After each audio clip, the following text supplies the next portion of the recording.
የተከበሩ ወይዘሪት ፈያዛ መሐመድ የአዲስ አበባ ከተማ አስተዳደር ምክር ቤት ምክትል አፈ ጉባኤ፣ የተከበሩ ወይዘሮ ሶፊያ አለሙ የሴቶች ህጻናት እና ማህበራዊ ጉዳይ ቋሚ ኮሚቴ ሰብሳቢ፣ የተከበሩ አቶ ሀሰን ሺፋ የአዲስ አበባ ከተማ አስተዳደር የወላጅ ተማሪ ህብረት ማህበር ፕሬዝዳንት፣ የተከበራችሁ የቢሮ ማኔጅመንት አባላት፣ የተከበራችሁ ርዕሳነ መምህራንና ተወዳዳሪ ተማሪዎች፣ ክቡራትና ክቡራን፣ ጥሪ የተደረገላችሁ እንግዶች፣ ከሁሉ አስቀድሜ እንኳን ደህና መጣችሁ፣ እንኳን አደረሳችሁ ለማለት እወዳለሁ።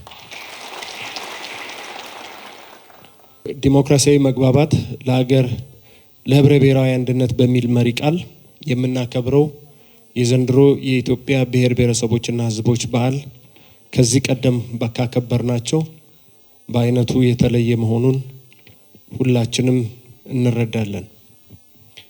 በዓሉን ስናከብር ከየትኛውም ጊዜ በተለየ መልኩ የኢትዮጵያን ማንሰራራት ምልክት፣ የብልጽግናችን አሻራ፣ የማቻል ማሳያ፣ አንድ ሆነን ብዙ ሆነን አንድ የሆንበት የስብጥራችን ማህተም የሆነው የታላቁ ህዳሴ ግድብ ባስመረቅንበት ማግስት መሆኑ የዚህም በዓል ልዩ ያደርገዋል።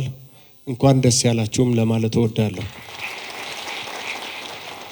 ክብርት ምክትል አፈ ጉባኤ፣ ክቡራትና ክቡራን፣ በኢትዮጵያችን በዘመናት ጉዞ ውስጥ ታላቅ ምዕራፍ የሆነው የብሔር ብሔረሰቦችና ህዝቦች ቀን 20ኛ ጊዜ በታላቅ የወንድማማችነትና እህትማማችነት መንፈስ በታላቅ ድምቀት የምናከብርበት መድረክ ህዳር 29 የኢፌዴሪ ህገ መንግስት የጸደቀበት ቀን መሆኑን ሁላችሁም ትረዳላችሁ። የኢትዮጵያ ብሔር ብሔረሰቦችና ህዝቦች ቀን የፌዴራላዊ ስርዓት ማጠንጠኛ ነው። ከ80 በላይ የሚሆኑ ብሔርና ብሔረሰቦች፣ ቋንቋዎች፣ አልባሳት፣ ምግቦችና አኗኗር ዘይቤ በአንድ በኢትዮጵያ መለያ ስር የተሰባሰቡበት ድንቅ የጥበብ ስራ ነው። ልዩነታችን የመበታተኛ ምክንያት ሳይሆን የሀገራችን የማይነጥፍ የኃይል ምንጭ፣ ታላቅ ሀብትና ዓለም አቀፍ ትኩረት ማዕከል በመሆኑ ለሀገራችን ትልቅ ድምቀትና ሀሴት ሆኗል። ባለፉት 2 ዓመታት ይህንን ቀን በብሔራዊ ማንነታችን የምንገነባበትና አብሮነታችንን የምናጸናበት መሰረታዊ ምሰሶ ሆኖ ቆይቷል። ወደፊትም ይቀጥላል። በዓሉን በማክበር ባለፉት ዓመታት እያንዳንዱ ብሔር ቋንቋውን፣ ባህሉን፣ ነፃነቱን በመጠበቅ መብቱን ህገ መንግስታዊ ከለላ በማግኘቱ እንደ ፌዴሬሽን ምክር ቤት ያሉ ተቋማት የብሔረሰቦችን የጋራ ጥቅም ፍትሃዊ መንገድ እንዲወክሉ በመደረጉ በሁሉም ሀገራችን ክፍሎች ሚዛናዊ የሆነ ልማት እንዲሰን ፖሊሲ መሰረት ባደረገ መልኩ ሀገራችንን እየመራን እንገኛለን።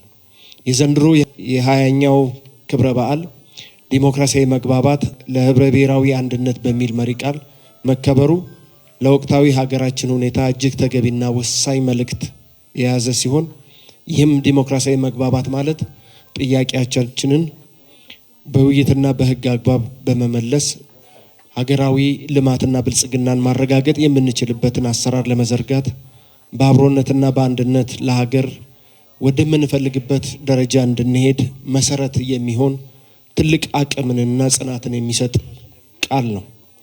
ይህ 20ኛው ክብረ በዓል ወደፊት ያለንን ጉዞ ለመፈተሽና ራዕያችንን ለማድረስ የምንጠቀምበት መድረክ፣ የጋራ የምንግባባበትና አዲስ ሀሳብ አዲስ ጽናትን የምንወስድበት መድረክ ይሆናል ብዬ ማስባለሁ። በዚህ ታላቅ መድረክ ላይ ቆመን የሁሉም ኢትዮጵያውያን ዜጎች የሁሉም ነገር መሰረት ሰላም ነውና በተለይም ደግሞ ትምህርት ቤቶች አካባቢ ያሉትን የተለያየ አስተሳሰብ የትምህርት መማር ማስተማር ስርዓቱን ለመበረዝ የሚፈልጉ የጽንፈኛ አስተሳሰብ ሰለባ ለማድረግ የሚጥሩ ኃይሎችን በሂደትም በአሰራርም በጋራ ሆነን በመመከት ትምህርት ቤት ለማስተማር፣ ተማሪ ደግሞ ለመማር፣ መምህር ለማስተማር በጋራ የምንቆምበት ምድር ግቢ እንጂ ጽንፈኝነት የሚናኝበት እንደ ሀገር የምንቆምበት እንጂ ሀገር የምንበትንበት ተቋም እንዳልሆነ ሁላችንም ተረድተን የበኩላችንን አስተዋጽኦ እንድናደርግ በዚሁ አጋጣሚ ጥሪ ለማስተላለፍ እወዳለሁ።